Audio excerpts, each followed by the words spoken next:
et bienvenue au Forum du patrimoine. Nous sommes reçus à la Cité de l'Architecture et du Patrimoine, au cœur du Palais de Chaillot à Paris. Ce forum est organisé par le magazine Atrium et Atelier d'Art de France, avec le soutien de la Fondation France Bois Forêt pour notre patrimoine. Avec moi ce matin, un responsable de la Fondation du patrimoine. La Fondation du patrimoine, elle a été créée en 1996. C'est la première organisation privée dédiée à la préservation du patrimoine de proximité. Guy Salavuard, bonjour. Bonjour. Vous êtes directeur des relations institutionnelles et référent pour le bénévolat et l'éthique au sein de la Fondation du patrimoine. Vous êtes venu ce matin pour nous parler du label de la Fondation du patrimoine. Est-ce que vous pouvez nous en dire un petit peu plus, nous présenter ce label ?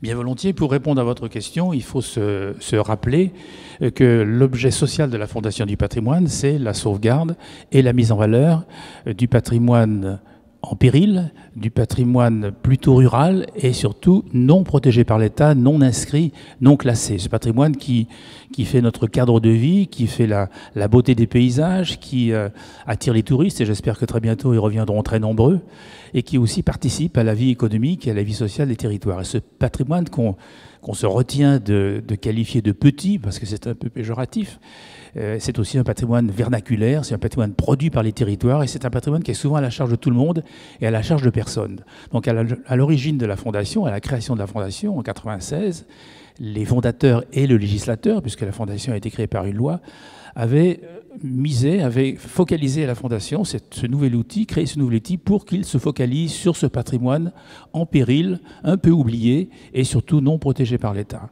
Et ce patrimoine, il est de propriété publique ou de propriété privée. Propriété publique, c'est-à-dire les communes, c'est la propriété des communes, les églises, les hôtels de ville, les bâtiments municipaux, les ponts et les jardins qui font partie des propriétés communales. Pour ce patrimoine public ou bien d'association, la Fondation a un outillage qui commence par la collecte de dons, qui se poursuit par des subventions et puis par la recherche de mécénat. Avec la conjugaison de ces trois outils, la Fondation parvient à cofinancer, à alléger ce qui reste à charge pour les communes dans l'entretien de leur patrimoine. Pour le patrimoine privé, et une très grande partie de ce patrimoine non protégé, il est de propriété privée, eh bien, la Fondation a été dotée, dès après sa création, au tout début des années 2000, de la capacité d'octroyer un label. D'octroyer un label aux propriétaires qui engagent des travaux de sauvegarde ou de restauration de ce qu'ils possèdent. Ce patrimoine, ce label, il a été attribué depuis l'origine des temps, depuis l'an 2000, depuis que la Fondation le met en œuvre, à plus de 20 000 propriétaires. C'est beaucoup, mais c'est peu encore. Il y a encore beaucoup de place, beaucoup de travail, puisqu'on estime à 500 000 ou 600 000, personne n'a jamais vraiment compté, mais le nombre d'objets patrimoniaux qui peuvent être éligibles au patrimoine de la Fondation. Alors, la règle importante, c'est la notion de qualité. C'est un label de qualité. Les labels, ils sont souvent de qualité d'ailleurs.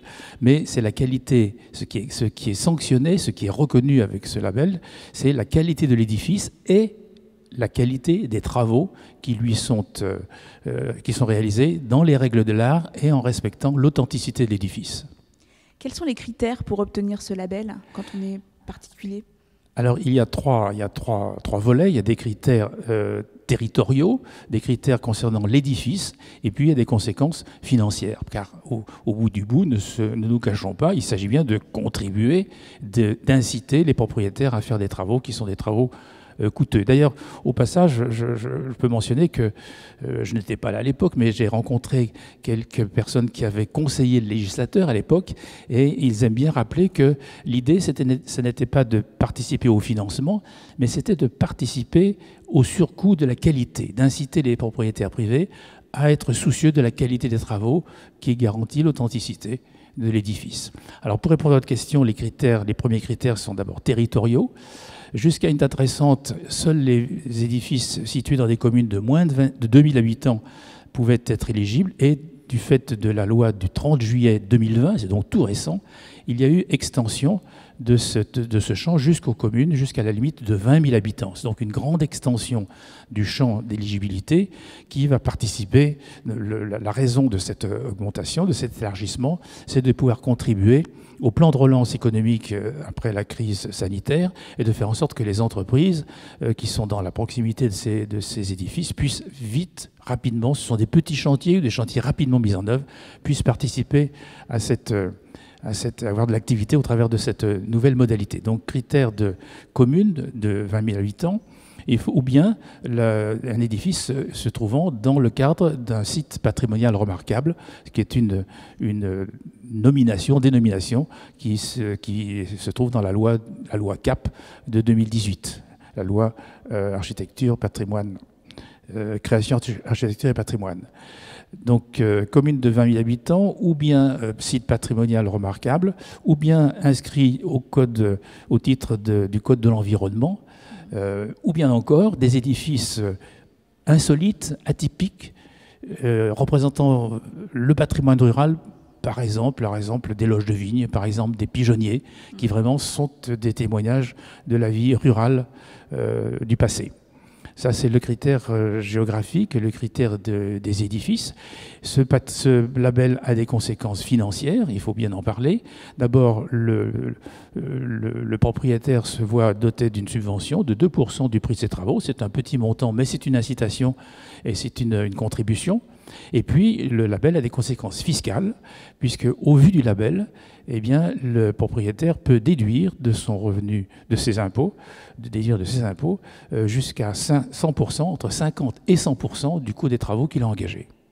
C'est effectivement très intéressant pour les particuliers. Comment est-ce qu'ils peuvent constituer leur dossier? Qu'est-ce qu'ils doivent fournir? Eh bien, effectivement, il y a la constitution d'un dossier qui est préparé par nos bénévoles et nos délégués régionaux, mais on va y venir un petit peu après sur l'accompagnement humain. Un dossier est préparé qui garantit d'abord l'authenticité de l'édifice, sa valeur patrimoniale, sa valeur historique, et puis qui vérifie la qualité du chantier qui va être fait, des travaux qui vont être faits. C'est donc un devis, ce sont donc des devis chiffrés, quantifiés, qui sont présentés, qui constituent l'essentiel de ce dossier. Ce dossier étant constitué, notre bénévole régional le soumet à l'UDAP, à l'unité départementale d'architecture et patrimoine. Ce sont donc les architectes des bâtiments de France, c'est l'ABF qui estampille, qui valide ce dossier. La Fondation n'est pas un expert, elle n'a pas de qualité et de délégation pour se comporter comme un expert, elle se réfère au corps d'État qui lui détient cette expertise et qui valide tous les dossiers de label. Et ce n'est qu'avec cet avis favorable que le label est octroyé et que le propriétaire pourra faire ses travaux et puis ensuite faire valoir la défiscalisation auquel il a droit. Apparemment, vous parliez des bénévoles tout à l'heure, ils sont très importants dans le fonctionnement de la Fondation pour accompagner par exemple les futurs labellisés. Comment est-ce qu'on devient bénévole ?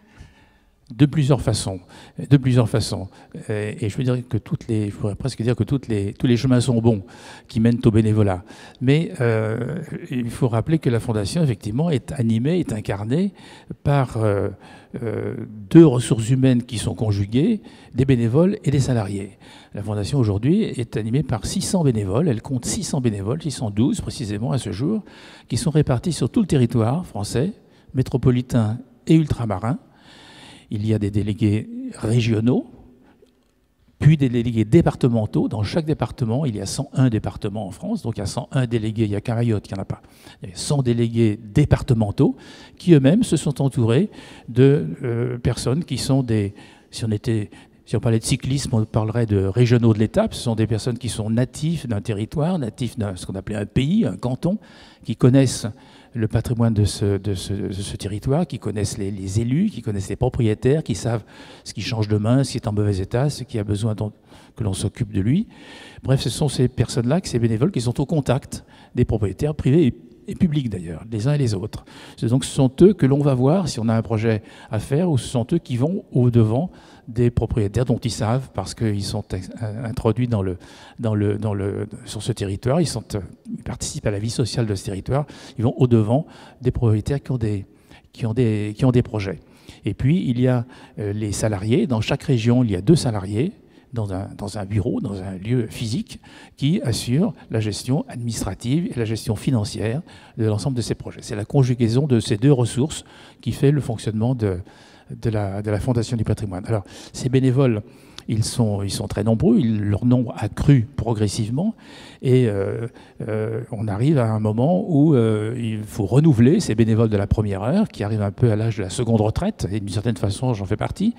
Et il faut aussi en augmenter, en renforcer le nombre, puisque, vous l'avez dit en commençant, la Fondation connaît un développement, elle est beaucoup plus visible et active que par le passé, donc il y a un besoin de renforcement de ce réseau de bénévoles. Et une façon de venir au bénévolat, eh bien, c'est parfois d'avoir eu un label. Il y a un certain nombre de cas de labellisés, de propriétaires labellisés qui se sont tournés vers la Fondation. Il y a d'autres chemins. Souvent, des professionnels du bâtiment s'intéressent aux bâtiments anciens et en fin de carrière ou au début de leur retraite, ils deviennent bénévoles. Il y a aussi des professeurs, il y a aussi des élus.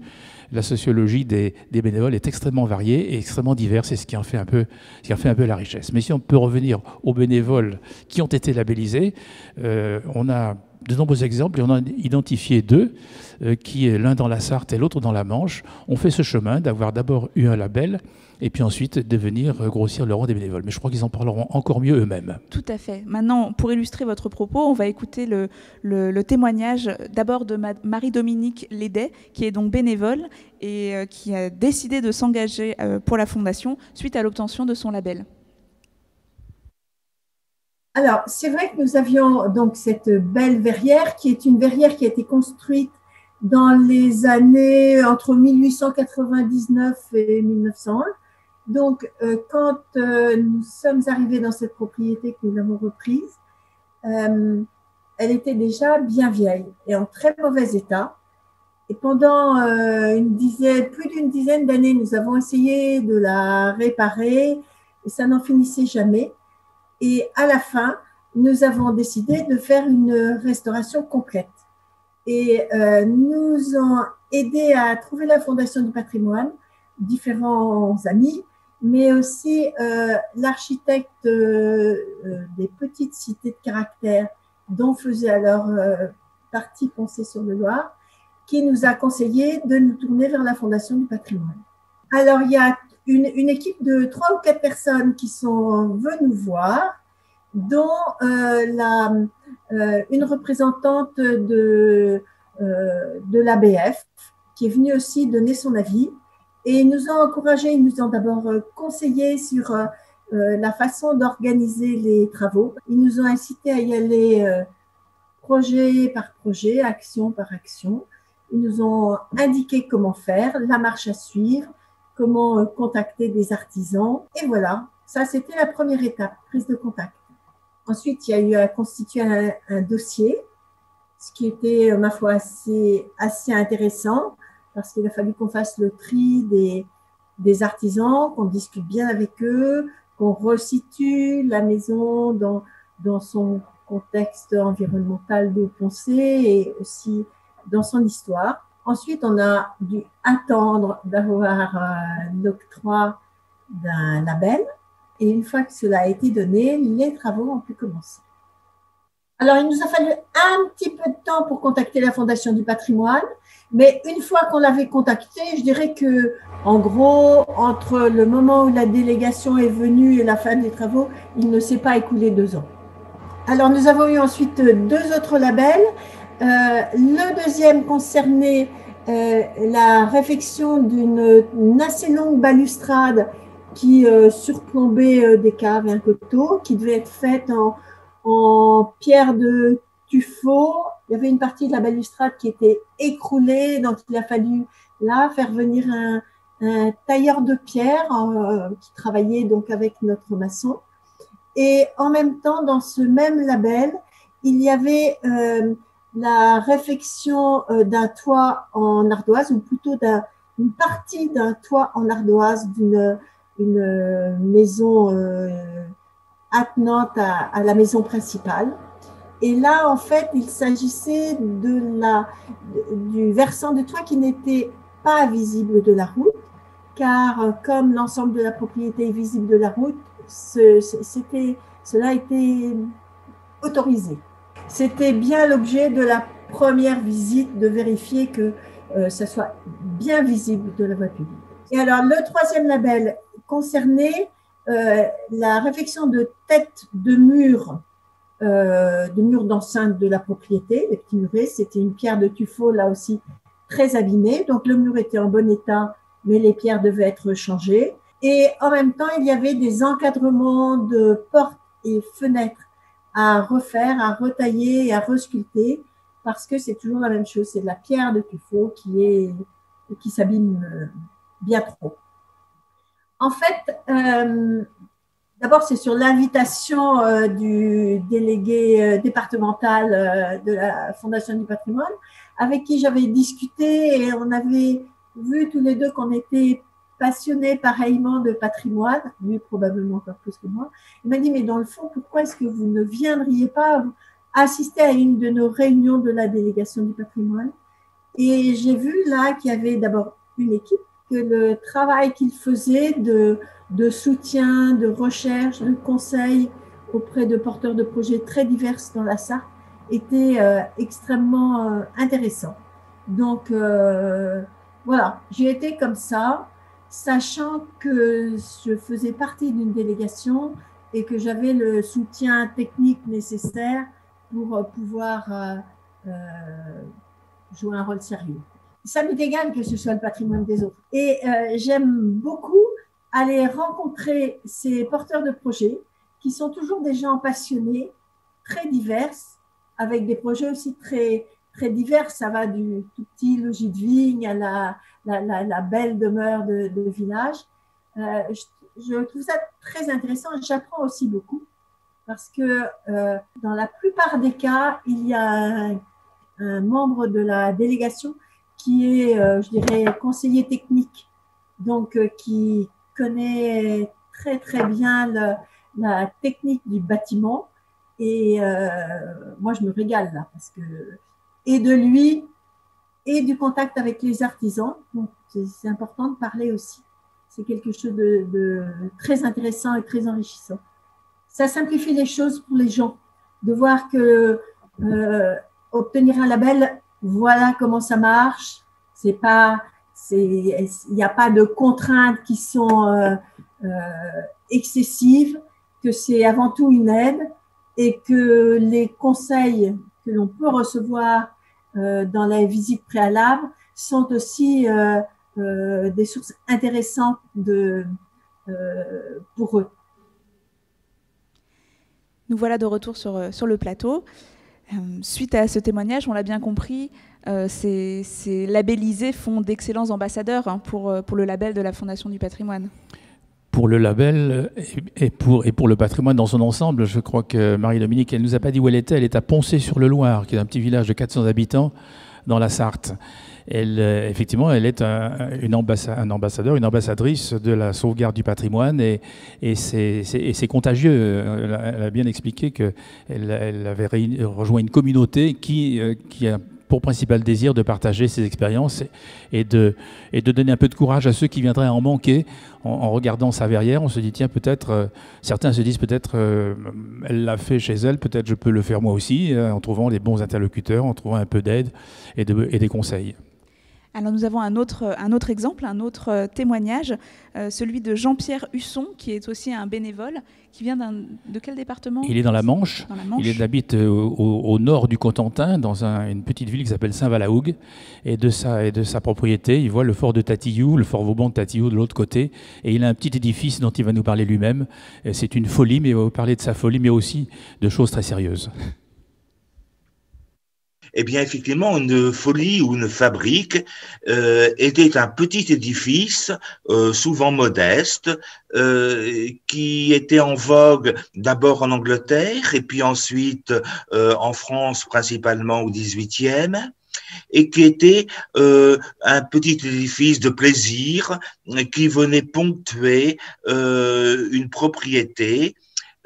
Cet édifice, en ce qui me concerne, est une tourelle qui venait donc ponctuer tout un cheminement piéton partant de ma propriété jusqu'à cette tourelle qui domine la baie de Saint-Valahougue, baie de Saint-Valahougue au large de la côte est du Cotentin, dans la Manche. De cette tourelle, on aperçoit les tours de la Hougue, récemment inscrites au patrimoine mondial de l'UNESCO. Et cette tourelle était desservie par un réseau de double haies, rejoignant donc la propriété jusqu'à cette tourelle, et elle n'avait pas d'un objet utilitaire, si ce n'est un objet de plaisir, de contemplation du paysage environnant. On domine la baie de Saint-Valahougue, modestement, mais on domine la baie et on aperçoit donc Tatillou, qui est juste en face, et puis la mer, plus loin les îles Saint-Marcouf, et on pourrait apercevoir également la tour de la Hougue. Effectivement, ça n'avait pas, comme je le disais, une fonction utilitaire, mais une fonction de plaisir pour le bien-être, pour l'agrément de cette propriété qui dispose effectivement d'un grand jardin et avec un réseau de double haies, j'insiste, qui part de la maison et qui, sur 300-400 mètres, rejoint cette petite tourelle. J'ai donc obtenu ce label donc en 2001. J'ai réalisé les travaux en 2002. En 2003, nous avons signé une convention de financement avec la Fondation du patrimoine une fois les travaux terminés. Et lorsque j'ai pris ma retraite, j'ai décidé, j'avais reçu quelque chose de la Fondation du patrimoine, donc j'ai dit pourquoi pas en échange, si je puis m'exprimer ainsi, redonner un petit peu de mon temps à la Fondation du patrimoine. Alors, dans un premier temps, j'ai été pendant 2-3 ans délégué de pays pour le Val-de-Serre, la côte est du Cotentin. Et puis, en 2014, j'ai eu le plaisir et l'honneur d'être délégué départemental de la Manche. D'abord, naturellement, j'ai un attrait spontané, je dirais, pour le patrimoine, et j'y prends beaucoup de plaisir. D'une part, parce que je vois de belles choses, et par ailleurs, je rencontre des personnes souvent passionnées et passionnante. Donc, je reçois beaucoup en tant que délégué de la Fondation du patrimoine. Je me crée ainsi un réseau amical, aussi bien au sein de la Fondation que parmi des labellisés qui sont devenus des amis. Ce n'est plus des relations professionnelles comme je pouvais avoir. Je tiens à conserver, à maintenir cet aspect amical dans mes relations au sein de la Fondation du patrimoine. Alors, moi, je suis très favorable et je suis très heureux que ce label puisse être étendu pratiquement à l'ensemble du département de la Manche. Parce que, mis à part la commune de Cherbourg-Octeville, qui fait 80 000 habitants, l'ensemble du département est concerné, y compris la préfecture qui, paradoxalement, fait 19 999 habitants. Et je ne plaisante pas en citant ce chiffre. Donc, première chose, c'est très bien et je suis ravi parce que je pense que ça va étendre notre champ d'action, crédibiliser également le rôle de la Fondation du patrimoine. Alors, bien évidemment, ça n'est pas sans quelques conditions, quelques soucis qu'il convient de mettre en place pour trouver les financements nécessaires avec les collectivités concernées. Donc ça, c'est un rôle important du délégué départemental, c'est de prendre contact avec les communautés de communes, communautés d'agglomération, pour trouver des financements permettant d'assumer cette nouvelle tâche. De retour à Chaillot, nous comprenons bien après ce témoignage que les bénévoles sont la force vive de la Fondation du patrimoine. Et on comprend également que pour l'ensemble des territoires, enfin pour une grande majorité des territoires aujourd'hui, ils vont pouvoir... ils peuvent espérer obtenir le label puisque désormais il est disponible auprès des communes de jusqu'à 20 000 habitants. Jusqu'à 20 000 habitants, effectivement. Jean-Pierre Husson a bien souligné ce point de l'élargissement du label, qui est une nouveauté importante, qui a été accélérée. Le législateur, en juillet 2020, a accéléré ça pour que le label contribue au plan de relance économique. Il reste caractérisé par ses fondamentaux, c'est-à-dire que l'édifice concerné doit être visible de la voie publique. Les travaux doivent concerner la sécurité, le clos et le couvert. Il y a une notion de péril qui est maintenue dans cette condition-là. Dans des communes jusqu'à 20 000 habitants, c'est un élargissement considérable. Et de cette façon, les labels peuvent participer, peuvent contribuer à la restauration, à la revitalisation des centres-villes et des centres-bourgs. Il y a un programme gouvernemental dans ce sens-là, pour une revitalisation des centres-villes qui ont été abandonnés, des centres-bourgs qui ont été désertés par les habitants. Donc, le fait de restaurer des édifices privés, d'améliorer le cadre de vie, eh bien, c'est une façon de s'insérer dans une politique globale. Parce que le label doit contribuer, c'est pas un outil isolé dans l'esprit de la Fondation, il doit contribuer à l'économie globale d'un territoire. C'est une contribution à l'amélioration de l'habitat, c'est une contribution à l'embellissement du paysage, du cadre de vie. C'est aussi une contribution économique parce que ces travaux sont réalisés par les entreprises qui sont des entreprises de proximité, les artisans ou les entreprises du bâtiment qui sont utilisées, qui sont appelées pour ces travaux, sont des entreprises de voisinage, des entreprises que les gens connaissent, et ce sont des emplois non délocalisables, donc c'est une contribution à l'activité économique du voisinage, et c'est aussi une contribution à la transition énergétique, puisque mieux vaut, et au développement durable, puisque mieux vaut entretenir l'existant, entretenir le bâti existant, le faire vivre, le réinscrire dans la vivacité plutôt que de démolir et le construire. Et l'outil label de la Fondation se conjugue dans bon nombre de cas avec les autres outils destinés aux bâtiments publics. Il existe de nombreuses communes qui globalisent la boîte à outils de la Fondation et font fonctionner des synergies qui globalement améliorent l'activité économique et la vie sociale des territoires. Et la ville de Cormicy, dans la Marne, est un bon exemple, mais son maire va en parler mieux que moi.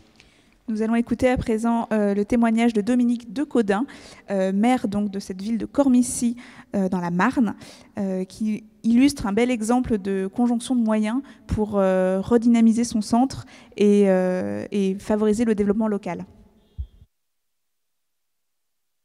Effectivement, on est très marqué par la Première Guerre mondiale ici sur notre terroir, hein, et toutes les communes avoisinantes. On est très près du chemin des Dames, qui est plus connu que notre nécropole nationale de la Maison Bleue, où il y a quand même plus de 14 000 corps qui reposent. Donc c'est la 5e plus grande nécropole de France, ici à Cormicy, une nécropole de la Maison Bleue. Sachez que la commune de Cormicy a eu 2 autres communes qui sont rattachées, la commune de Sapigneul et la commune de Lanneville, qui ont été entièrement détruites lors de la Première Guerre mondiale et jamais reconstruites. C'est ainsi que sur le site de Sapigneul, il y a toujours une zone rouge. Voilà l'impact important qu'il y a eu ici sur notre commune. Il est prégnant quand on voit des photos, c'est-à-dire qu'il n'y avait plus une seule maison debout à la fin de la guerre. Et c'est cette reconstruction exceptionnelle qui a été faite à partir de 1922, ici sur la commune, qui nous a permis d'être labellisés petite cité de caractère. On est une petite cité de caractère bien particulière puisque nous sommes la seule petite cité de caractère avec un patrimoine du XXe siècle. Ce label a enclenché toute une série de prises de conscience au niveau de notre commune de l'importance de notre patrimoine. On y vivait tous les jours, c'était un patrimoine dans lequel on vivait bien, mais on ne s'est pas rendu compte de la valeur de ce patrimoine. Et c'est vrai que dès 2013, on en a pris conscience et on a travaillé énormément sur le patrimoine de notre commune. Donc, on a vraiment un projet politique très fort ici sur la commune de revitaliser notre bourg-centre. Et ça, on a pu le faire grâce à notre labellisation. La reconstruction ici à Cormicy, elle a été exceptionnelle à plusieurs égards par rapport aux autres communes. Vous doutez bien que les communes avoisinantes, elles ont été aussi reconstruites. Mais elles ont été reconstruites sur un plan et d'une façon complètement différente de la nôtre. Si vous allez dans des villages qui sont très proches des nôtres, comme Loivre et Courcy, qui ont été complètement détruits, vous trouvez ces grandes rues très larges, Berry-au-Bac, des grandes rues très larges, etc. Alors qu'ici à Cormicy, les conseillers municipaux de l'époque sont allés chercher un architecte urbaniste à Paris qui s'est appuyé sur le plan castral de la commune et a reconstruit la commune exactement selon les concepts de la mode castrale qu'il y avait auparavant.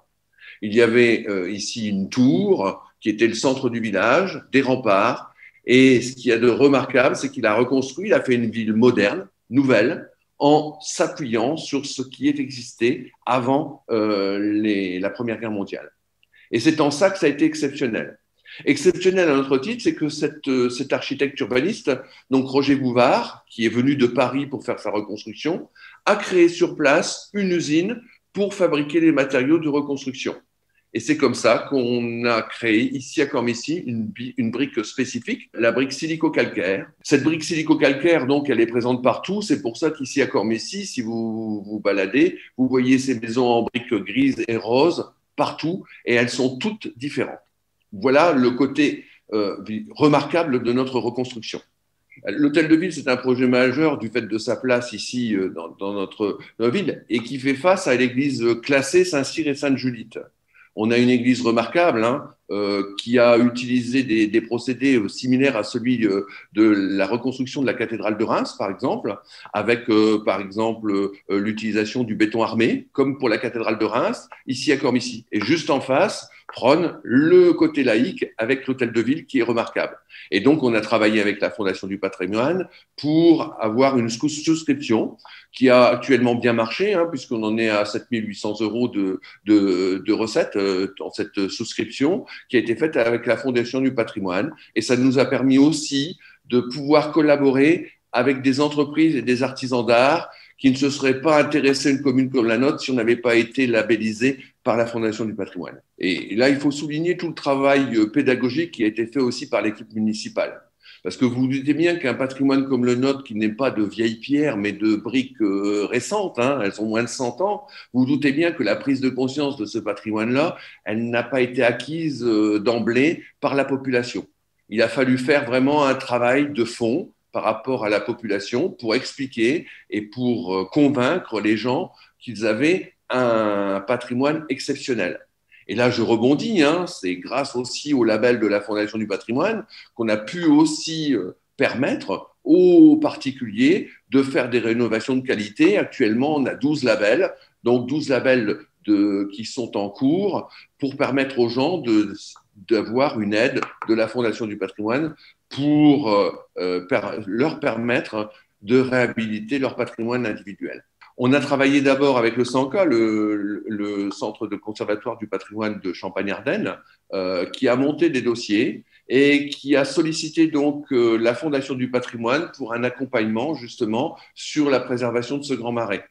Alors, ce grand marais-là maintenant fait en plus l'objet d'un classement en réserve naturelle. Vous voyez un peu ce que le fait d'avoir eu l'accompagnement de la Fondation du patrimoine, l'enjeu était fort puisque nous, seuls, commune de Cormicy, on était incapables de gérer un tel marais.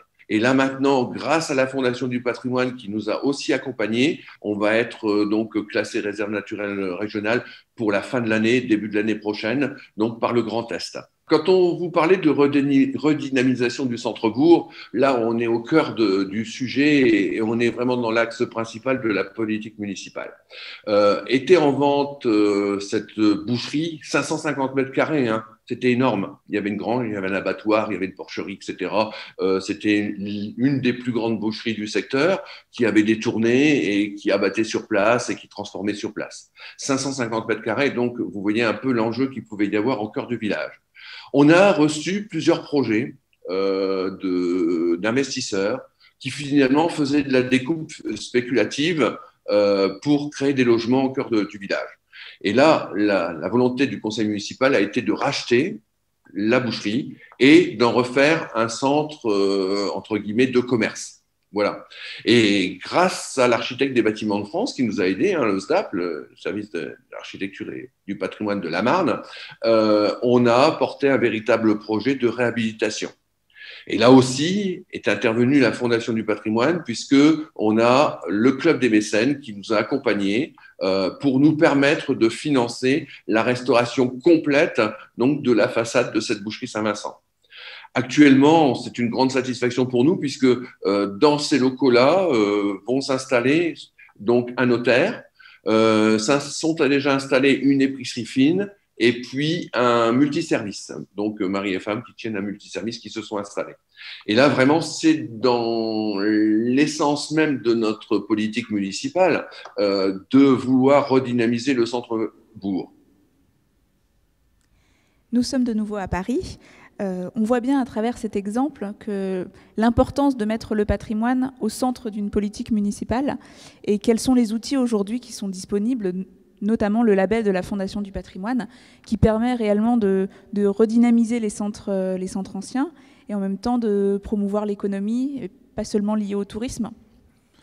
Effectivement, le témoignage de M. Descoudin est assez démonstratif puisqu'il montre bien, il l'a très bien exprimé lui-même, la conjonction des moyens, la synergie qui est développée entre les différents outils pour le patrimoine privé et le patrimoine public.